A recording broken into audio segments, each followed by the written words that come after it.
Bonjour à tous et bienvenue sur la vidéo pré-live de physique. En physique, on ne fonctionne pas exactement pareil qu'en chimie orga et en chimie G, que vous avez déjà eu. On vous sort d'abord une vidéo avec résolution d'exercice. À la fin de cette vidéo, on vous mettra un petit DM sur le forum de 3 à 4 QCM. Vous aurez à les résoudre avant le live. Et entre le live et la vidéo, vous avez à peu près 3 ou 4 jours pour poser toutes les questions que vous voulez. Du coup, on commence. Aujourd'hui, c'est de la mécanique classique. On va vous faire 2 résolutions d'exercice pour trouver le temps d'arrêt et la distance d'arrêt avec force de frottement. Calculer la vitesse limite et enfin les moments dipolaires. Du coup, le premier QCM, c'est on lance une bille de masse m est égale à 200 grammes sur une table avec une vitesse initiale V0 est égale à 5 mètres par seconde. On considère uniquement la force de frottement sec dynamique exercée par la table sur la bille et caractérisée par un coefficient de frottement sec nu d est égal à 0,2. On vous donne G, moi c'est toujours 10. Du coup, la première question, c'est déterminer le temps d'immobilisation de la bille. Et ensuite, on déterminera la distance d'immobilisation. Donc, on commence par écrire la somme totale des forces. Donc, on a dit que c'était uniquement la force de frottement sec dynamique. Comme la masse est constante, on peut écrire que m fois l'accélération, c'est égal à la force de frottement sec dynamique. Maintenant, on va écrire les équations horaires parce qu'on en a besoin pour répondre aux 2 questions. Du coup, on sait que la masse fois l'accélération, c'est égal à ça. Et l'accélération, c'est la dérivée du vecteur vitesse par rapport au temps.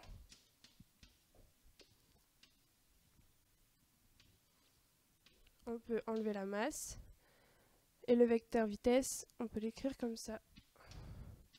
Moins nu d fois g fois le temps plus une constante, c'est la vitesse initiale. Le vecteur vitesse, c'est la dérivée du vecteur position par rapport au temps. Du coup, ça ne change pas.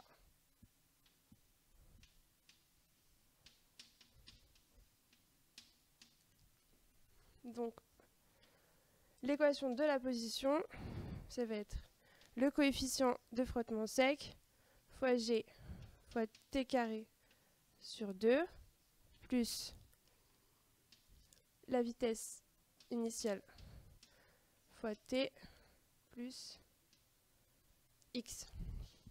Du coup, là, on a nos 2 équations.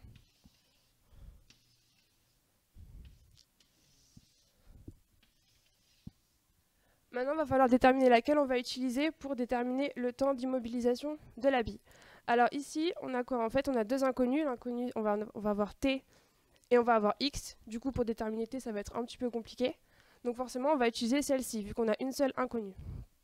Donc, on veut le temps d'immobilisation. Du coup, on reprend notre équation de vitesse et on va déterminer le temps. Donc, le truc, c'est que quand la bille elle va s'immobiliser, la vitesse elle sera forcément égale à 0. Donc, on peut écrire que nu d fois g fois t, c'est égal à la vitesse initiale. Comme ici, il y a marqué, parce que la vitesse est égale à 0. Ensuite, on isole t. On retrouve la vitesse initiale divisée par le coefficient de frottement sec fois g. On n'a plus qu'à remplacer les valeurs. Donc, 5 divisé par 0,2 fois 10, ça nous fait bien 2,5 secondes. Donc au bout d'un temps t est égal à 2,5 secondes, la bille elle sera immobilisée sur la table. Du coup maintenant on va déterminer la distance d'immobilisation de la bille. On peut utiliser cette fois-ci la deuxième équation puisqu'on a déterminé t est égal à 2,5, on l'a vu juste avant. Donc il ne vous reste plus qu'à remplacer toutes les valeurs. Pour le x0 ici, c'est la position initiale de la bille. Sauf que vu qu'on la met à l'origine du repère, c'est égal à 0.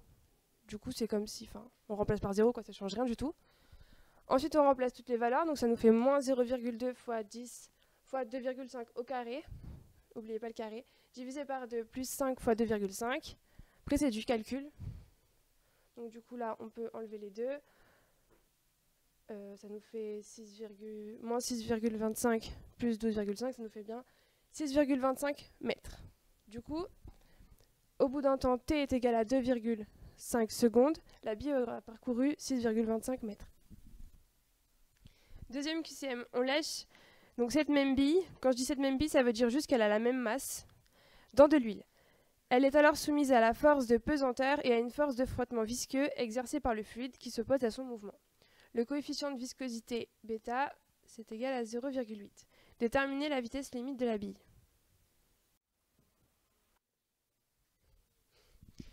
Donc, on peut écrire les forces exercées sur la bille. Donc, on a la force de pesanteur et la force de frottement visqueux. Comme la masse est constante, comme d'habitude, on a m fois l'accélération, c'est égal à m fois g moins bêta v. Ok, maintenant on cherche la vitesse limite. Donc, on sait que l'accélération, c'est égal à la dérivée du vecteur vitesse par rapport au temps.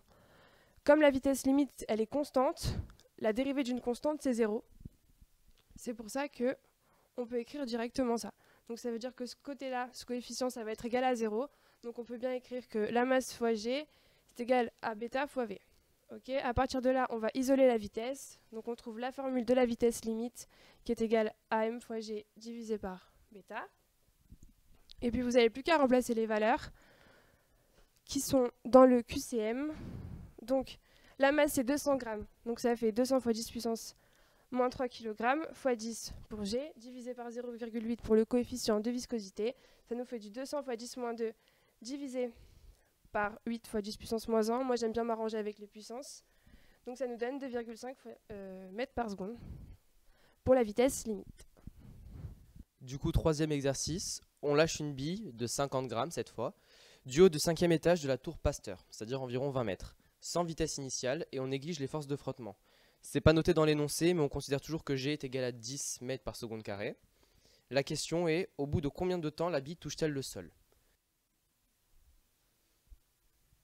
Du coup, j'ai renoté les données, la masse 50 grammes, la hauteur 20 mètres. Là, comme les autres exercices, on va appliquer toujours le principe fondamental de la dynamique. Du coup, on considère que la somme des forces extérieures est égale à la masse fois l'accélération, est égale à moins m fois g. C'est la seule force qu'on a. Pourquoi? Parce qu'on néglige les forces de frottement. Du coup, on peut marquer que l'accélération est égale à moins g. Pourquoi? J'ai tout simplement dégagé les masses. On sait que le vecteur accélération, c'est la dérivée du vecteur vitesse. Du coup, on va devoir intégrer cette équation-là. Ça nous donne que le vecteur vitesse est égal à moins g fois t plus v0. J'ai laissé le v0 pour vous montrer l'équation finale, mais on pourrait directement l'enlever vu qu'il n'y a pas de vitesse initiale. Le vecteur position est obtenu, encore une fois, par intégration du vecteur vitesse. Du coup, on obtient que le vecteur position est égal à moins g fois t au carré, divisé par 2, plus v0t plus h. Du coup, on reprend l'équation qu'on avait à la fin. X est égal à moins gt carré sur 2, plus v0t plus h égale 0.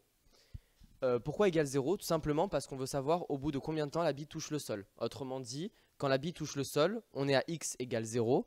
Du coup, on peut dire que toute l'équation est égale à 0. Ça, on le transcrit, ça nous donne moins gt carré sur 2 plus h est égal à 0. Là, on fait tout passer du côté droit de l'équation et on garde le t à gauche. Ça fait que, alors le h va passer, puis après on va faire 2 fois h et on va diviser par g. Ça, c'est le produit en croix.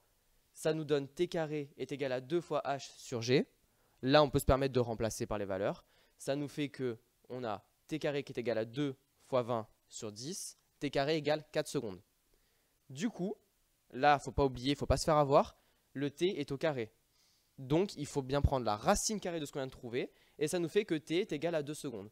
Autrement dit, la bille touche le sol au bout de 2 secondes. Enfin, le quatrième exercice, soit le schéma moléculaire de 3 charges suivant. Alors, je crois qu'il n'apparaît pas sur le diapo, mais je vous l'ai dessiné au tableau après. Il y a 3 questions. La molécule est-elle polaire? Quel est le sens du vecteur dipolaire? Et quelle est la valeur du moment dipolaire? Du coup, la molécule en question, c'est celle-là. On avait une charge plus 1 delta qui était là, une charge moins 2 delta séparée d'une distance A, et une charge plus 1 delta encore séparée d'une distance 3A. Les 3 questions qu'on pose généralement sur ce type d'exercice, c'est est-ce que la molécule est polaire? Quel est le sens du moment dipolaire?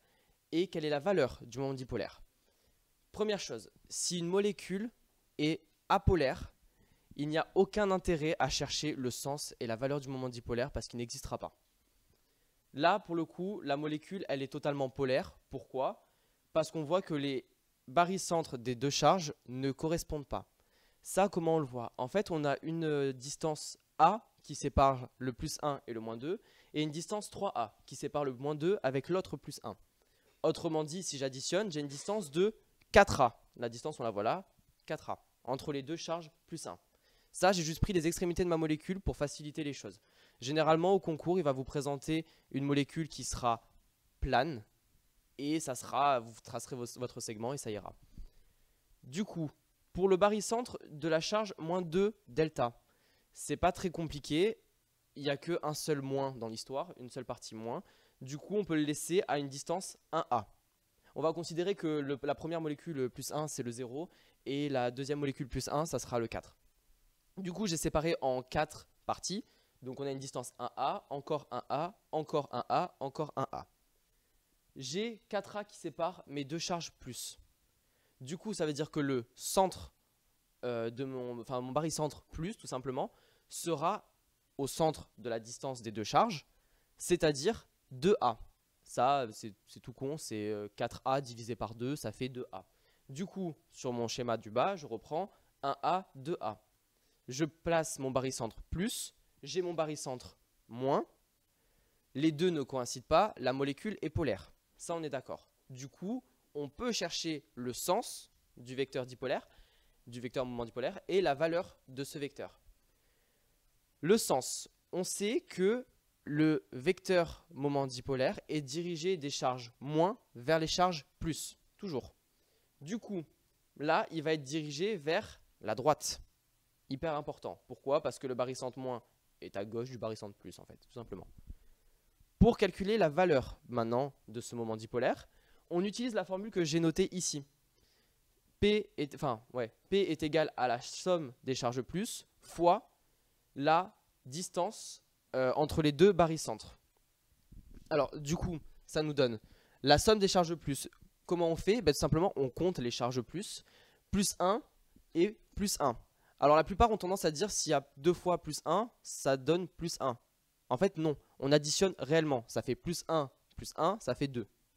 Du coup, j'ai une somme des charges plus qui vaut plus 2 delta. Pour la distance AB, c'est la distance entre mes deux barycentres. Du coup, j'ai le barycentre moins qui a une distance 1A, le barycentre plus qui a une distance 2A. Bon, forcément, la distance entre les deux, elle est de 1A. D'où l'intérêt d'ailleurs de faire un segment en séparant toutes les distances. Ça me fait donc plus 2 delta fois 1A. Ça me fait une valeur de vecteur qui est égale à 2 delta fois A. Bon, du coup, c'est fini pour nous. On vous lâchera un DM sur le forum et on se retrouve pour le live mercredi.